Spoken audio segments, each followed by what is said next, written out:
Hello dear students, good morning to all of you. This is S. Priyadarshi from English Adda for all.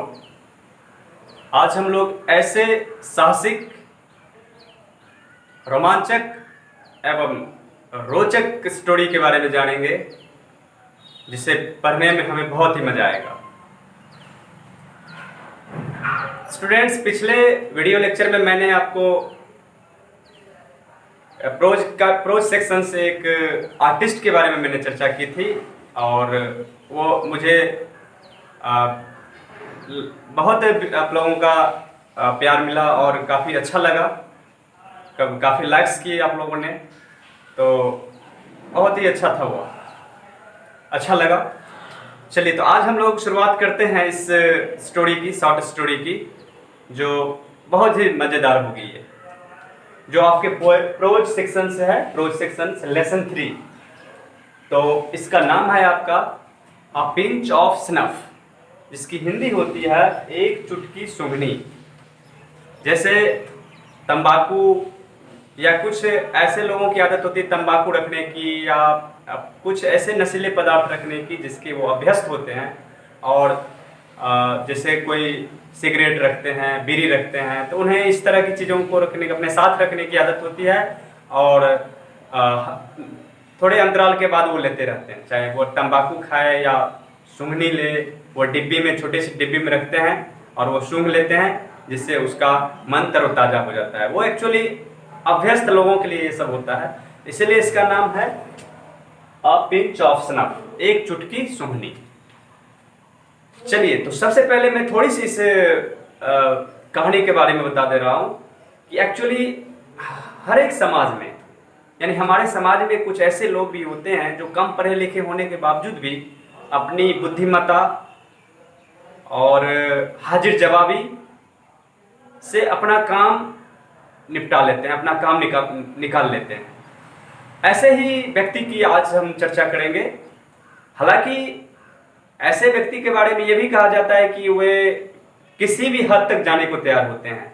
मसलन वे किसी भी role, कोई भी role कर सकते हैं, चाहे अच्छा हो या बुरा हो, यानी कि वह कोई भी रास्ता को अख्तियार कर सकता है, ऐसा व्यक्ति अपना काम बनवाने के लिए। तो ऐसे व्यक्ति एक साहसी कहो कि ऐसे व्यक्ति की एक साहस होती है, अपना वो कॉन्फिडेंस या विश्वास होता है उसका कि वह अपना काम निकलवाने में वो सामर्थ हो पाते हैं। तो आज ऐसे ही व्यक्ति की चर्चा करेंगे जो कम पढ़े लिखे होने के बावजूद भी वो एक अपनी हाजिर जवाबी से और बुद्धिमत्ता से और एक व्यवहारिक ज्ञान से कैसे लोगों को अपने बस में कर लेते हैं, अपना काम निकलवा लेते हैं, जो बड़े बड़े पढ़े लिखे लोगों के बस की बात भी नहीं होती है। हालांकि उसमें वो तरह तरह की भूमिका निभाते हैं, अच्छा या बुरा। ऐसा नहीं कि वो वो हमेशा ईमानदारी के साथ सत्य ही बोले, वो झूठ भी बोलता है, सिर्फ उनका काम निकलना चाहिए। कहते हैं एन केन प्रकार बाय हुक और बाय क्रू, कैसे भी जैसे भी हो अपना काम निकालना है। तो आज हम लोग एक ऐसे ही व्यक्ति की चर्चा करेंगे और पूरी स्टोरी हम लोग पढ़ेंगे, जो एक ऐसे व्यक्ति के इर्द गिर्द ही पूरी स्टोरी घूमेगी। पूरी कहानी एक ऐसे व्यक्ति के आसपास ही है। तो सबसे पहले, before we go for anything, सबसे पहले हम लोग राइटर के बारे में जान ले, क्योंकि हमारे एग्जाम में भी ये पूछा जाता है। राइटर से रिलेटेड कुछ जानकारियां भी रहनी चाहिए हमें, वो एग्जाम में ऐसे क्वेश्चंस आते हैं। तो चलिए, सबसे पहले हम उस राइटर के बारे में जान लेते हैं। मैंने लिखा भी है यहाँ, बाय मनोहर मालगांवकर। ये मनोहर मालगांवकर एक भारतीय लेखक है, यानी कि इंडियन राइटर है, जो कई तरह की इन्होंने शॉर्ट स्टोरीज लिखी है। तो सबसे पहले मैं राइटर के बारे में बता दूं कि राइटर जो है मनोहर मालगांवकर, आप लोग अपनी बुक खोलकर देखोगे तो मैं इसके बारे में थोड़े से मैं पढ़ के बता देता हूँ। मनोहर मालगांवकर बोर्न इन 1930, उनका जन्म 1913 में हुआ था। Is a well known novelist and short story writer with over 25 publications to his credit। यानी कि मनोहर मालगांव एक विख्यात उपन्यासकार तथा लघु कथा लेखक हैं, जिनके नाम से 25 से भी ज्यादा पुस्तकें प्रकाशित हो चुकी है। 25 से भी ज्यादा पुस्तकें प्रकाशित हो चुकी है हिज इम्पोर्टेंट वर्क्स इंक्लूड, और उनकी जो महत्वपूर्ण रचनाओं में distant drum, the princes, a bend in Ganges, the Bombay beware सम्मिलित है। ये सारे जो उनकी लिखी हुई, तो कभी कभी राइटर्स के वो जो रचनाएं होती है, उनके जो वर्क्स होते हैं, ये भी कभी कभी एग्जाम में एमसीक्यू में पूछ दिया जाता है। तो इस बात को भी आप ध्यान रखेंगे पूरी तरह। चलिए अब थोड़ी सी और है, मैं बता रहा हूं कि कह रहा है कि the present story a pinch of snuff taken from contemporary Indian short story in English is full of wit and adventure. जैसा कि मैंने पहले ही कहानी शुरुआत करने से पहले ही मैंने आपको कहा कि कह रहा है कि ये जो स्टोरी है, ये जो प्रस्तुत कथा है, ये जो लघु कथा है, लघु कथा शॉर्ट स्टोरी है, इस बात को भी याद रखना, ये नॉवेल नहीं है बल्कि शॉर्ट स्टोरी है। ये जो पिंच ऑफ स्नफ है, एक चुटकी सूंघनी, जो कि एक contemporary Indian short stories in English, इससे लिया गया है नामक पुस्तक से ली गई। इन्होंने जो मनोहर मालगांवकर की एक पुस्तक है contemporary Indian short story in English, उस पुस्तक से ली गई है। यह उसी का यह अंश है, उसी का यह हिस्सा है। और इस स्टोरी में, शॉर्ट स्टोरी में बुद्धिमानी एवं रोमांच से भरपूर है। यह साहस एवं रोमांच से भरपूर है यह एक कहानी। तो आगे है, the readers excitement is build up through the accuracy and the profound comedy of Malgaonkar narrative. यानी मालगांवकर के जो ये लेखन के सटीक एवं गहन हास्य के माध्यम से पाठक में ये एक उत्सुकता पैदा कर देती है, क्यूरियोसिटी भर देता है। यानी कि इस शॉर्ट स्टोरी के माध्यम से यह एक हास्य है, हास्य कहानी है।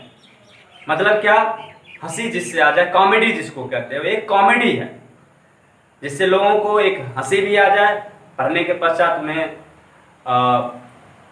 मतलब एक खुश हो जाए, मन आनंदित हो जाए, हर्षित हो जाए, ऐसा होता है। तो एक हास्य है। तो ये हमारी पूरी जानकारी हो गई, जो मैंने लाइन बाय लाइन पढ़ के बता दिया। किसके बारे में? तो राइटर के बारे में, मनोहर मालगांवकर के बारे में। तो इस बात को भी आप याद रखेंगे कि अ पिंच ऑफ सनफ मनोहर मालगांवकर के द्वारा लिखी गई है यह स्टोरी। और हम लोग अब कहानी पे आते हैं। चलिए, तो आप लोग ध्यान से सुनेंगे इस बात को कि किस तरह से। चलिए, मैं स्टोरी बता रहा हूँ, मतलब लाइन बाय लाइन पढ़ के तो नहीं होगा, क्योंकि ये स्टोरी बड़ी लंबी है। और अगर मैं लाइन बाय लाइन अगर पढ़ना शुरू करूंगा तो कई वीडियो लेक्चर बनेंगे, तब ये पूर्ण होगा। इसलिए मैं चाह रहा हूँ कि पूरी थीम को, पूरी बात को एक ऐसा मैंने तैयार किया है जिसमें पूरी बातें समाहित है, जिसमें सारा आपका क्वेश्चन आंसर भी तैयार हो जाएगा, सारे एमसीक्यू भी बन जाएंगे। तो इससे ज़्यादा क्या होना चाहिए? तो आप लोग चलिए, अब हम लोग आ जाते हैं पूरी तरह स्टोरी पे। इसकी summary of the pinch of snuff. चलिए, सबसे पहले हम कैरेक्टर लिस्ट देखते हैं इस कहानी की, इस शॉर्ट स्टोरी की कैरेक्टर लिस्ट। मतलब कौन कौन लोग इस भूमिका में, इस कहानी में किनका किनका रोल है और क्या क्या रोल उन्होंने इसमें अदा की है, क्या क्या भूमिका निभाई है। तो सबसे पहले एक नानू काका है।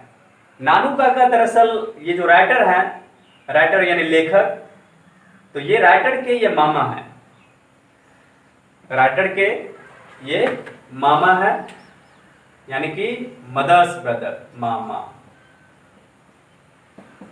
और ये इनका जाहिर सी बात है कि भांजा हो गए,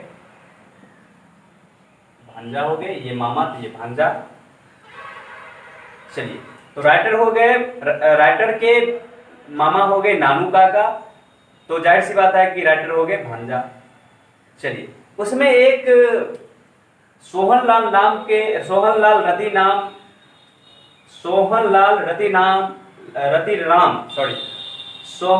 रतिराम, इस व्यक्ति की भी चर्चा है। और ये पार्टी बॉस होते हैं, ये पार्टी के आला कमान होते हैं, पार्टी के चीफ होते हैं दिल्ली में। चलिए, तो इसकी हम देखेंगे जब स्टोरी पे आएंगे। और एक व्यक्ति और है, हजरत बरकत अली, जो एम्बेसडर है, यानी कि राजदूत।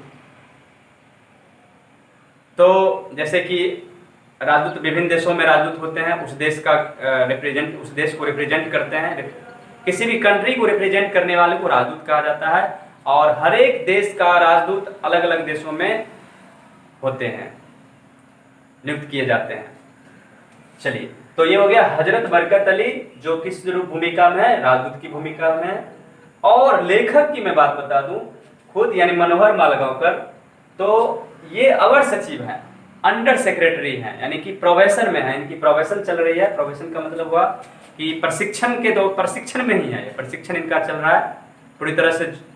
जैसे कहीं सिलेक्शन होता है जॉब में, कहीं पे सिलेक्शन होता है, तो होता है क्या कि प्रशिक्षण जब शुरू होता है तो परिवीक्षाधीन उसको कहते हैं, उसके वो ट्रेनिंग पीरियड में है, और वो कह सकते हो आप कि ये अवर सचिव हैं।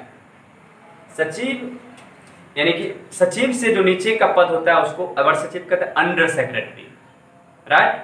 तो चलिए, ये बात क्लियर हो गई। अब सारे जो कैरेक्टर्स हैं, उन तमाम कैरेक्टर्स के बारे में मैंने जानकारी आप लोगों को दे दी, आप शॉर्ट स्क्रीन भी ले सकते हो। अब हम लोग चलेंगे इसके कहानी पर, स्टोरी पर। तो चलिए ध्यान से इस स्टोरी को सुनेंगे। तो सबसे पहली बात, ये जो स्टोरी की शुरुआत होगी, अब आप ध्यान से सुनो, लिसन टू मी केयरफुली।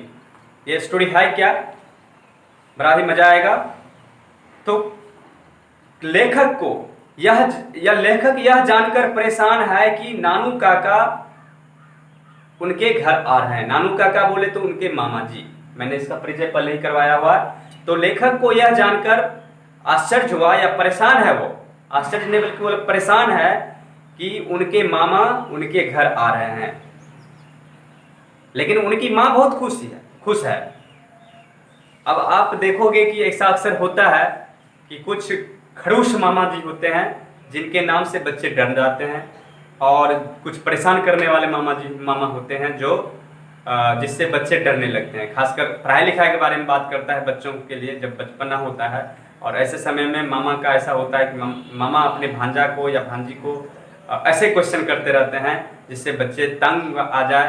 तो अक्सर मामा से लोग डरते हैं, ऐसा होता है, ऐसा बचपना में होता है बच्चों के साथ। तो वही है, लेकिन ये तो बड़े खैर हो गए, ये एडल्ट हैं, ऐसा नहीं है।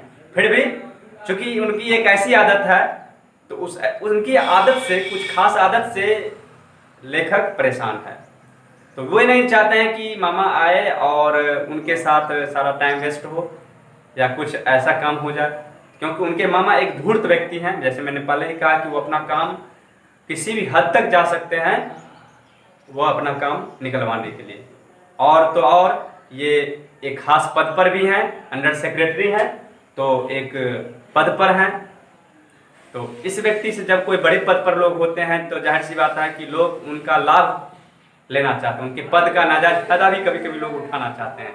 तो चलिए हम लोग फिर स्टोरी पे आते हैं। तो नानू काका के आने की बात सुनकर लेखक थोड़े से परेशान है, लेकिन उनकी माँ खुश है। जाहिर सी बात है, उनका भाई आने वाला है। किसी भी कहा जाता है कि मैके से किसी भी औरत के लिए, किसी भी महिला के लिए, उनके मैके का कोई भी समाचार, मैके से कोई भी समाचार या मैके का कोई भी व्यक्ति अगर आता है तो उससे थोड़े से वो खुश हो जाती है। मैके से चूंकि बहुत लगाव होता है महिला का, उस स्त्री का, लड़की का। तो मैके की बात सुनकर, चाहे भाई की बात, बहन की बात या वहाँ के समाचार को सुनकर अक्सर महिला खुश हो जाती है। ये एक साइकोलॉजिकल बात है। तो चलिए, उनकी माँ खुश हो जाती है,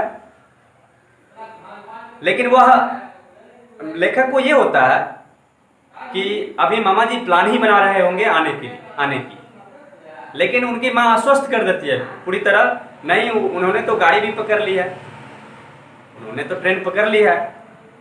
तो और भी बेचारे, अब ये हो गया कि उनको तो पूरे विश्वास हो गया कि अब आ ही रहे हैं, जब ट्रेन उन्होंने पकड़ ही लिया है तो जाहिर सी बातें आ ही जाएंगे थोड़ी देर में। तो और उन्होंने, उसकी माँ ने लेखक को कहा कि बस 2 से 3 दिन ही रुकेंगे यहाँ, ज़्यादा नहीं। चलिए इस बात को याद रखिएगा, ऑब्जेक्टिव में अगर नानू काका अगर आएंगे तो कितने दिन रुकेंगे, 2 या 3 दिन, 2 और 3 डेज, याद रखिएगा। एमसीक्यू में ये क्वेश्चन आ सकता है, क्योंकि उन्हें कुछ मंत्रियों से मिलना था। नानू काका को किसी मंत्री से काम है, इसलिए वो आ रहे हैं। तो जैसा कि मैंने बताया कि लेखक एक अंडर सेक्रेटरी है, उप सचिव है, और ऐसे मुलाकात के बारे में, मंत्रियों से मुलाकात के बारे में, चूंकि उस ऑफिस में काम करते हैं, उस डिपार्टमेंट में काम करते हैं, तो ये लेखक को पता है कि कोई भी काम करवाना मंत्री से कितना टफ टास्क है, टेढ़ी खीर है। ये बात, इस बात से लेखक पूरी तरह वाकिफ है, पूरी तरह से अवगत है। वह नहीं चाहता कि नानू काका आए, लेकिन चूंकि उनकी माँ इस बात के लिए विवश कर देती है, उनकी माँ के बार बार कहने पर, तो चलिए नानू काका, फिर ये बात हो गई यहाँ तक कि नानू काका के आने के बाद तो ये पूरी तरह क्लियर हो गई कि वो आ रहे हैं। अब क्या होता है कि ये स्टेशन पर, यानी रेलवे स्टेशन पर लेखक जाते हैं उनको रिसीव करने। तो वो स्टेशन पर जाकर उनकी प्रतीक्षा कर रहे होते हैं, उनका इंतजार कर रहे होते हैं लेखक। तो जब गाड़ी प्लेटफॉर्म पर आती है तो लेखक अपने मामा को, यानी नानू काका को द्वितीय श्रेणी के दरवाजे पर खड़ा देखते हैं। लेखक अपने मामा को, नानू काका को द्वितीय श्रेणी यानी कि सेकेंड क्लास के दरवाजे पर खड़ा देखते हैं और देखते हैं किस वेशभूषा में, तभी भी उसी तरह के पुराने वेशभूषा, पुराने रंग ढंग, ओल्ड फैशन वेशभूषा उसी में हुए थे। तो इस तरह से फिर जब वो ट्रेन रुकती है, नानू काका उतर जाते हैं, तो वो आगे बढ़ते हैं। जाहिर से उनसे बड़े हैं तो वो ये पाँव छूना चाहेंगे, इस तरह की जो औपचारिकता होती है पूरी करनी चाहेंगे। लेकिन उससे पहले कि ये सब हो, पहले ही नानू काका ने उन्हें एक टोकरी थमा दी, एक बास्केट थमा दिया और उन्हें कहा कि तुम बाहर निकलो, यानी बाहर चले जाओ स्टेशन से, वहाँ तुम खड़े रहना। उसने वहाँ जाने का निर्देश दिया उन्हें। और तो इस तरह से वो लेखक बाहर चले जाते हैं उस टोकरी को लेकर। और उन्होंने उस समय कोई प्रश्न पूछना भी मुनासिब नहीं समझा, तो बस वो बेचारे चुपचाप अपना उस टोकरी को लिया और वह बाहर स्टेशन से आ गए और बाहर इंतजार करने लगे। लेकिन नानू काका को आने में देर हो गई। लेखक बाहर स्टेशन से बाहर इंतजार कर रहे हैं कि नानू काका अब आएंगे, लेकिन उन्हें देर लग रही है। और देर इतनी लग गई कि इतना में मतलब ऐसा लगा कि स्टेशन का मतलब सारा परिसर खाली हो गया। स्टेशन का सारा परिसर खाली हो गया, मतलब कि जिनको जहां जाना था वो चले गए। फिर भी नानू काका नहीं आ रहे हैं। तो वो देख रहे हैं, मतलब लेखक को ऐसा हुआ कि जरा देखे भाई क्या हुआ। तो वो देख रहे हैं कि इतने में नानू काका एक टीटी से बात कर रहे हैं।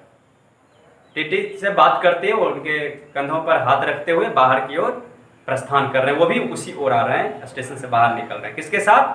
तो टीटीई के साथ, टिकट निरीक्षक के साथ। और देखिए वो किस तरह से, मैंने कहा ना कि ये कितने ही चालाक व्यक्ति हैं, कितने ही एक हाजिर जवाबी व्यक्ति हैं। तो वह उसको मक्खन लगाते हैं, उस टीटी को मक्खन लगाते हैं और अपने भांजा को ये बताते हैं ऐसा कहकर कि देखो उनके पास, मेरे पास तृतीय श्रेणी का टिकट था, लेकिन जगह बिल्कुल नहीं होने के कारण इस बेचारे सज्जन ने, इस जेंटलमैन ने यानी कि टीटीई के सहयोग से, यानी कि द्वितीय श्रेणी यानी कि सेकेंड क्लास में यात्रा करने की व्यवस्था कर दी, यानी कि उनको मक्खन लगा रहे हैं। तो ये तो पहला इनका हो गया कि देखा आपने कि किस तरह से टीटी का मक्खन लगा रहे हैं वो और अपना काम निकलवा रहे हैं। तो इस तरह से उन्होंने कर लिया। पहला तो ये हो गया इनका। चलिए हम स्टोरी को और आगे बढ़ाते हैं। फिर अब होता है नानू काका जो है सो अपने स्टेशन से, यानी कि वो सारी बात होने के बाद अब गाड़ी में बैठते हैं, यानी कि उनका भांजा जो गाड़ी लेके आते हैं उनको रिसीव करने, दोनों लोग गाड़ी में बैठ जाते हैं। और रास्ते में नानू काका अपने भांजा से यानी कि लेखक से मंत्री से मुलाकात की व्यवस्था के संदर्भ में पूछते हैं कि हमें मंत्री से मिलने की व्यवस्था कैसे करोगे, मैं तो इसलिए आया हूँ यहाँ। तो लेखक बिना किसी लाग लपेट का, बिना किसी हेजिटेशन का उन्होंने ये साफ कर दिया कि देखिए मामा जी, मैं तो केवल अंडर सेक्रेटरी हूँ, मैं प्रोबेशन में हूँ, है ना, और मंत्री से मिलने की व्यवस्था इतना आसान नहीं है, वो मेरे पहुँच से फिलहाल बाहर की बात है। बहुत टेढ़ी खीर है मिल पाना। तो ये सब बातें रास्ते में होती है। फिर घर आ जाते हैं और घर पर उनकी माँ दरवाजे पर इंतजार कर रही होती हैं दोनों की। प्रतीक्षा कर रही होती हैं। तो चलिए वो फिर घर आ जाते हैं, यानी अपने भांजा के घर, और वो नानू काका का हृदय से स्वागत करती है, जैसा होता है कि एक बहन अपने भाई का स्वागत करती है। फिर उसने लेखक के कमरे में नानू काका की सोने की व्यवस्था कर देते हैं रात में, यानी कि वो नानू काका जिस कमरे में लेखक सोते थे वहाँ इनके लिए व्यवस्था कर दी, नानू काका के लिए, और लेखक को बाहर एक चारपाई लगा दी, वहाँ अपना बाहर उसने उसके सोने की व्यवस्था कर दी। चलिए, तो ये बातें हो गई। और फिर माँ के कहने पर, यानी लेखक ने अपने कार्यालय से, चूंकि अतिथि के रूप में आए थे उनके मामा, तो अपने कार्यालय से यानी अपने ऑफिस से उन्होंने दो दिन की छुट्टी ले ली थी। याद रखिएगा, कितने दिनों की छुट्टी ले ली थी? 2 दिनों की। उन्होंने अपने कार्यालय से 2 दिनों की छुट्टी ले ली थी, अवकाश लिया था। और अगले दिन फिर वह, चूंकि मंत्री से मिलना था उन्हें, तो मंत्री से मिलने के लिए वो लोग प्रस्थान करते हैं। उन्हें नॉर्थ ब्लॉक ले जाते हैं। ये लेखक उन्हें, नानू काका को गाड़ी में बिठाकर नॉर्थ ब्लॉक ले जाते हैं। नानू काका मंत्री के पास जाते हैं और वहां जो है लेखक को बाहर प्रतीक्षा करने के लिए कहते हैं। तो जब ऑफिस जाते हैं तो बड़ा ही इन्हें इस काउंटर से उस काउंटर करने में, कभी यहाँ कभी वहां करने में 2 घंटे बीत जाते हैं। अब बेचारे परेशान हैं, काफी उद्विग्न है, और उस तरह के जो वहाँ उस कार्यालय में जो चपरासी के द्वारा या अन्य जो स्टाफ है उनके द्वारा जो व्यवहार किया गया, उनके साथ जो ट्रीटमेंट किया गया, तो उस बात ये नागवार गुजरा इन्हें बिल्कुल पसंद नहीं है नानू काका को। तो बेचारे उस समय कहता है कि लोग गुस्से में थे ये, और गुस्से में जब होते हैं तो कहता है कि वो एक कहते हैं लिंग्विस्टिक इमरजेंसी, इमरजेंसी लिंग्विस्टिक एक वर्ड आता है, इमरजेंसी लिंग्विस्टिक। इमरजेंसी लिंग्विस्टिक का मतलब हुआ कि जब लोग गुस्सा में होता है तो वो अपनी मातृभाषा में कुछ गाली जैसा शब्द, अब्यूसिव वर्ड का यूज करने लगते हैं। ऐसा होता है अक्सर, जब लोग गुस्सा में आते हैं तो मातृभाषा में बोलना शुरू कर देते हैं, या गाली गलौज वाला जैसे वर्ड होता है वो बोलना शुरू कर देते हैं। ऐसा ही उन्हें काफ़ी परेशान किया गया था उस ऑफिस में, तो ऐसा कर रहे हैं। चलिए, फिर आते हैं, फिर घर वापसी के दौरान जब वो लोग घर वापसी आ रहे थे, उस दिन तो काम हुआ नहीं, तो उनसे आगे जब वो लोग गाड़ी से आ रहे थे, उनसे आगे एक देखा कि धनाधन उनके आगे से एकदम गाड़ी बड़े ही ज़्यादा ऊंची आवाज़ साउंड करती हुई उनके गाड़ी से आगे निकलती हुई एक गाड़ी निकल गई। तो इन्हें बड़ा अजीब सा लगा नानू काका कि भाई कैसा ये बेहुदा है आदमी है, इस तरह से साउंड करते हुए गाड़ी को आगे निकाल रहा है। दरअसल वह दिल्ली में पार्टी आला कमान, जिसको मैंने कहा था कि पार्टी आला कमान का मतलब हुआ कि पार्टी बॉस सोहन लाल रतिराम का क्या था, वह बेटा था, जो गाड़ी से उससे आगे निकल गया आवाज करते हुए रेकरेसी। यह जानकर तो ये बात जब पता चली तो नानू काका को रतिराम यानी सोहन लाल रतिराम से मिलने की इच्छा हुई कि उनसे मिलने की योजना बनाई जाए। यद्यपि वो उसको जानते नहीं हैं, सोहन लाल रतिराम को बिल्कुल नहीं जानते नानू काका, लेकिन फिर भी ये इतने चालाक हैं और इतने हाजिर जवाबी हैं कि ये प्लान कर लेते हैं कि उनसे जरूर हम लोग मिलेंगे। तो चलिए, फिर यहाँ तक बातें हो गई। अब नानू काका फिर उनसे जब प्लान कर ही लेते हैं तो अगले दिन, अगली सुबह नानू काका लेखक के साथ एक नए रंग ढंग में, एक नए प्रकार के वेशभूषा पहनते हैं। देखिए, मैंने क्या कहा कि इन्हें व्यवहारिक नॉलेज है, कि कहता है जो दिखता है वो बिकता है। आप ऐसे सामान्य कपड़ों में जाओगे कहीं पे तो लोग उतने वैल्यू नहीं देंगे, लेकिन जब आप वही अच्छे कपड़े में जाओ या अच्छे एक आपका पर्सनालिटी वैसी दिखती है तो लोग उसको थोड़ा सा वेट देते हैं। तो ये इस बात से नानू काका बिल्कुल वाकिफ थे कि नहीं, हमें कुछ ऐसा वेशभूषा बनाना पड़ेगा इम्प्रेसिव, ताकि लोग देख ले, यानी कि पहली नज़र में लोगों को लगे कि कोई एरो गैरो आदमी नहीं है, कोई बड़ा आदमी है। और जब बड़ा आदमी होने की वजह से वो वेटेज देगा, वो कोई आनाकानी नहीं करेगा। यही बात तो लेखक भी और नानू काका दोनों अपना एक अलग वेशभूषा तैयार करते हैं। अब वे लोग लाला सोहन लाल रतिराम के निवास पर जाते हैं, उनके ऑफिस पर, निवास स्थान पर आते हैं, रेसिडेंस पर। वहाँ एक सचिव उन लोगों का स्वागत करता है, जैसा कि आमतौर पे सचिव होता है, मंत्रियों का सचिव होता है, तो जितने भी आगंतुक, जितने भी विजिटर होते हैं उनका स्वागत किया जाता है। तो इनका भी स्वागत किया गया वहाँ।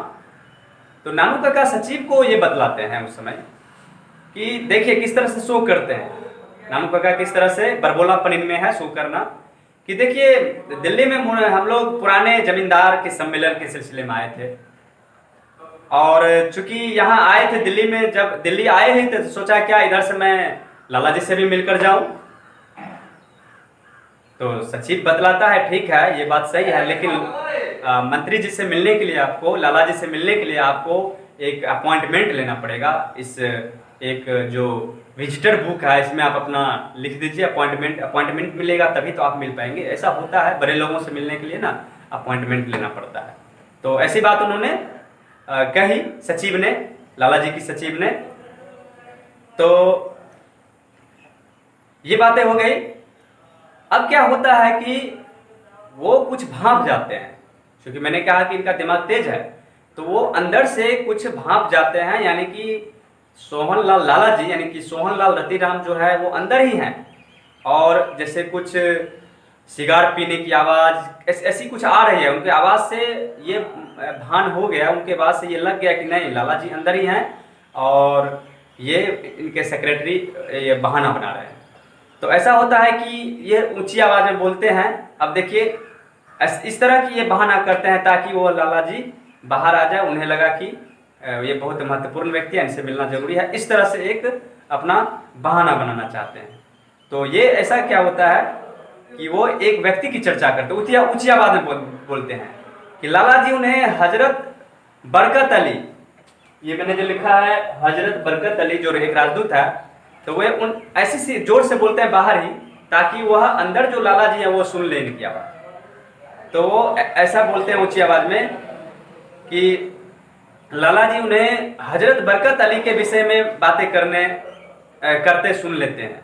मतलब जब उनके बातें करते हैं तो जब हजरत बरकत अली की चर्चा जब करते हैं नानू काका, उनकी बात वह सुन लेते हैं, लाला जी सुन लेते हैं। और वह अपने सचिव के साथ ये बात सुनते ही अपने सचिव के साथ जो है सो बाहर आ जाते हैं। अब क्या होता है कि वह मैंने नानू काका से हजरत बरकत अली के संबंध में के बारे में पूछते हैं कि भाई आप उनको कैसे जानते हैं, आप हजरत बरकत अली को कैसे जानते हैं। क्योंकि हो सकता है कि लाला जी को यानी कि सोहनलाल रतिराम को, जो लाला जी बोलते हैं उसको, तो हो सकता है कि उनको हजरत बरकत अली से कोई काम हो।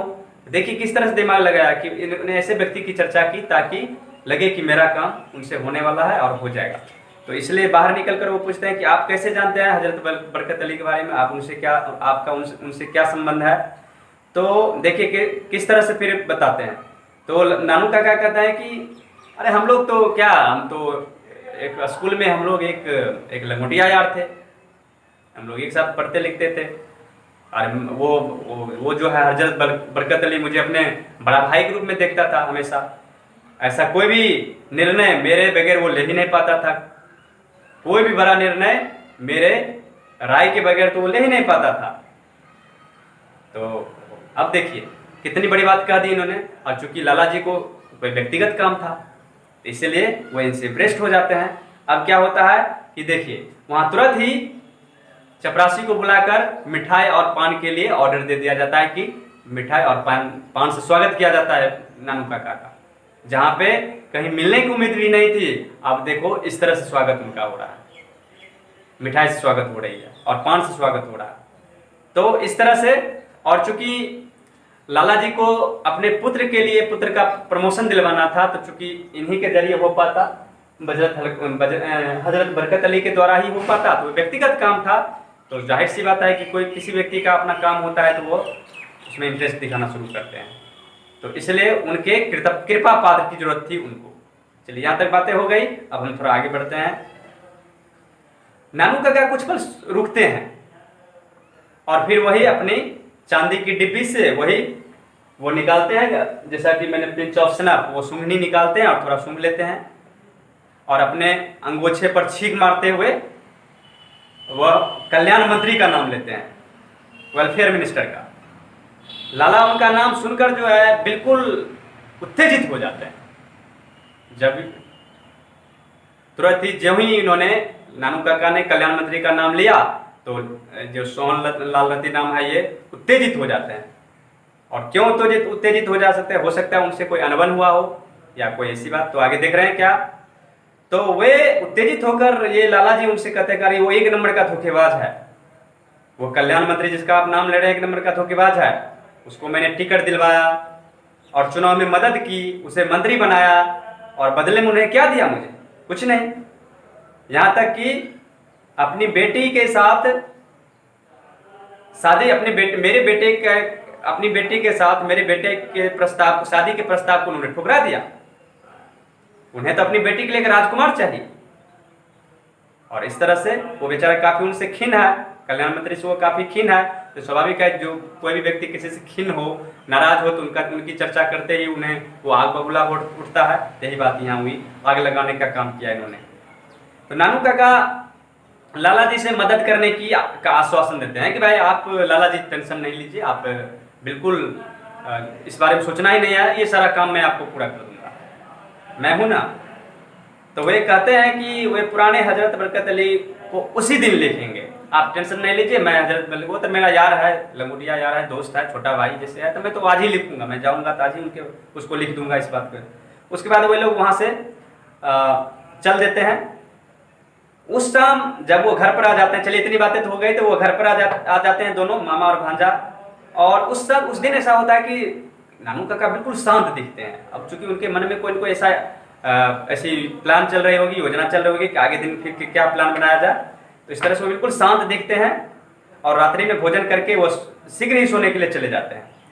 सुबह पुनः उठते हैं और बिल्कुल तरोताजा दिखते हैं, बड़े खुश मिजाज लग रहे हैं, काफी खुश लग रहे हैं नानू काका। अगली सुबह तरोताजा फील कर रहे हैं। अब वे लेखक से कहते हैं नानू काका कि आज उन्हें मंत्री से मिलने जाना है, लेकिन कह रहे हैं कि देखो आज पुरानी गाड़ी में नहीं जाना हम लोगों को, आज एक प्रभावशाली, एक बढ़िया गाड़ी लेनी है विदेशी, और बिल्कुल निजी गाड़ी लेनी है, प्राइवेट गाड़ी करनी है, और उसी से हम लोग वहां चलेंगे और तुम खुद ड्राइव करोगे। यानी कि अपने भांजा से वो कर रहे हैं नानू काका कि तुम्हें खुद ड्राइव करना है, खुद गाड़ी चलानी है। और ये लेखक को, तो ये बात करने के बाद जो फिर लेखक को अपने पुरानी कोई परिचित है उसकी बात याद आती है कि भाई ये गाड़ी मिलेगी कहाँ, गाड़ी की व्यवस्था होगी कहाँ। तो लेखक जानता है कहीं, तो वहाँ लेके चला जाता है। अब नानू काका को उसके संबंध में बताता है लेखक कि हाँ अमुक जगह गाड़ी की व्यवस्था हो जाएगी, प्राइवेट गाड़ी की और अच्छी गाड़ी की। तो नानू काका सलाह देते हैं उनको कि वे लोग पहले जो है ट्रायल पर लेंगे गाड़ी को, ऐसा नहीं कि खरीदना तो है नहीं, हमें ट्रायल पर लेना है, हमें तो सिर्फ काम निकलवाना है।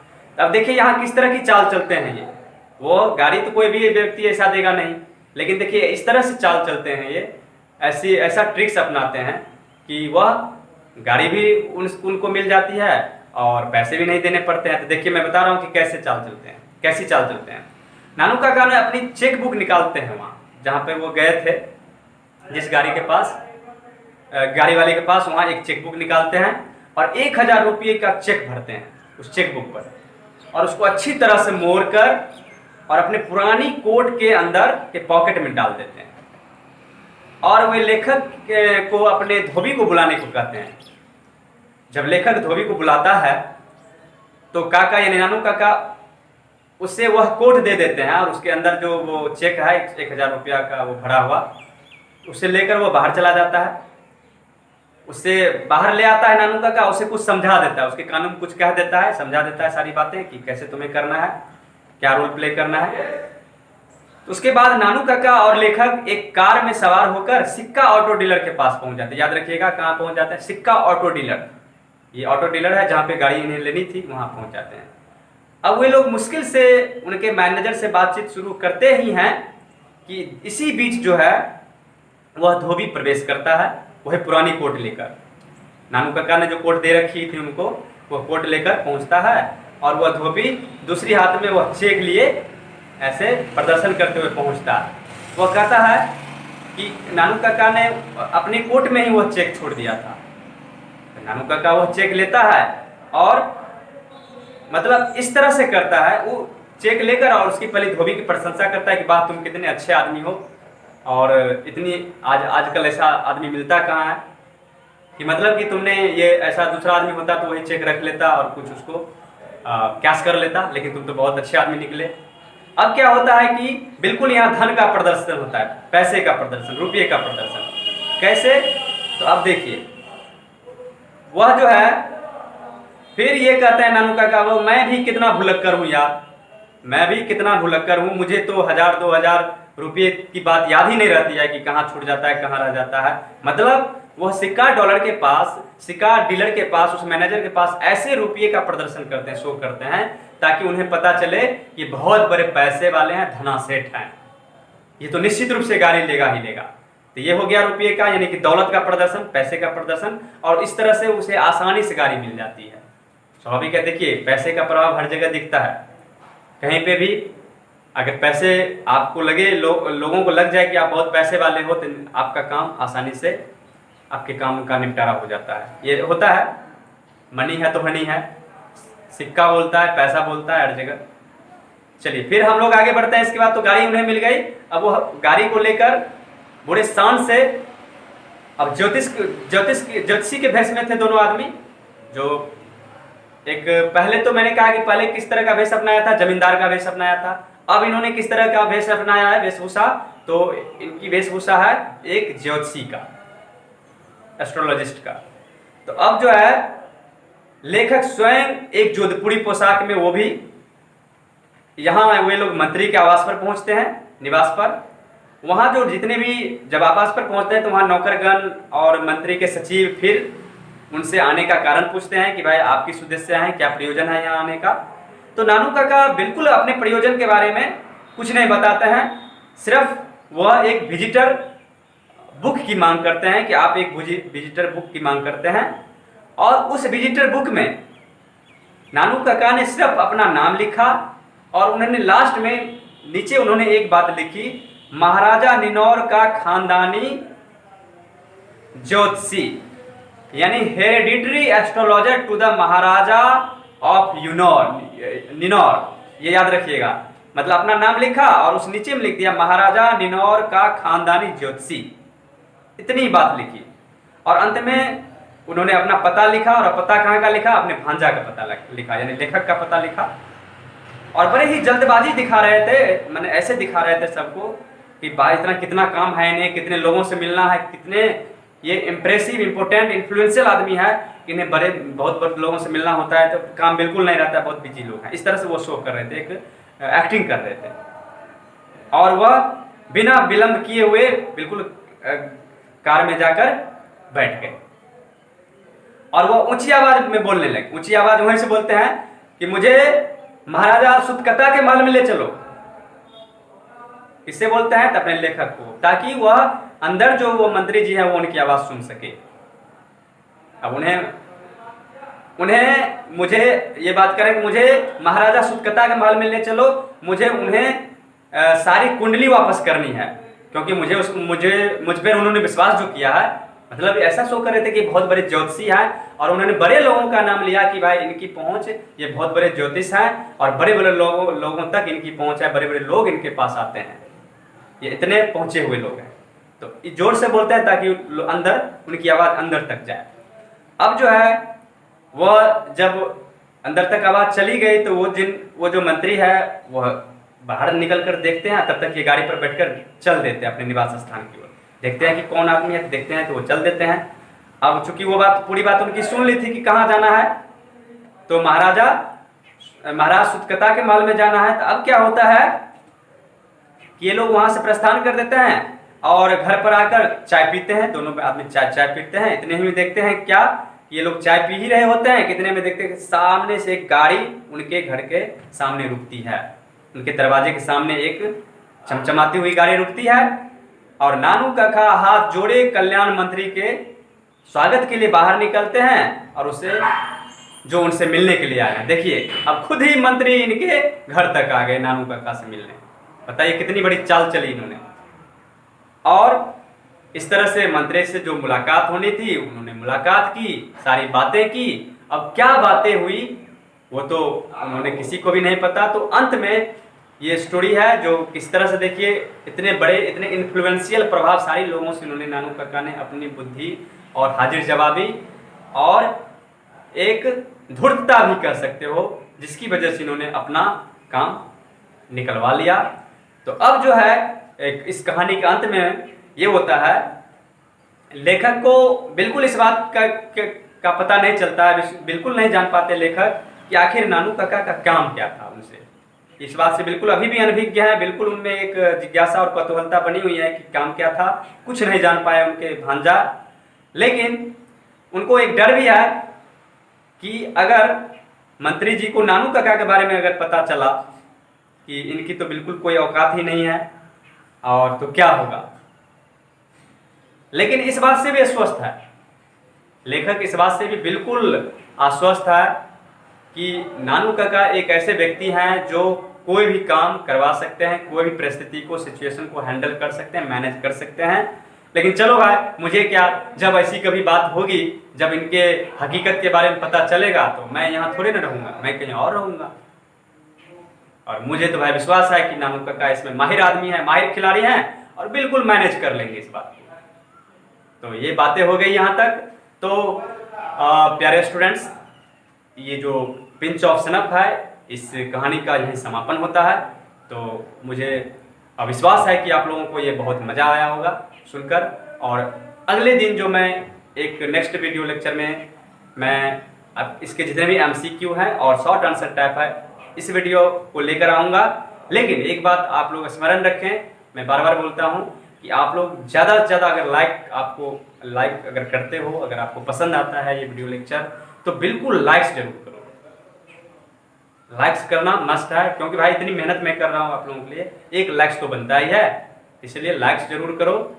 और इसी तरह के मैं दूसरा वीडियो लेक्चर तीसरे हर एक चैप्टर वाइज मैं लाऊंगा। और ग्रामेटिकल का पोर्शन तो चल ही रहा है आप लोगों का, तो ग्रामर में जितना भी सीरीज चल रहा है, मैं कहीं कहीं से नहीं, एकदम सीरियली सीरीज में चल रहा है, सीक्वेंस में चल रहा है।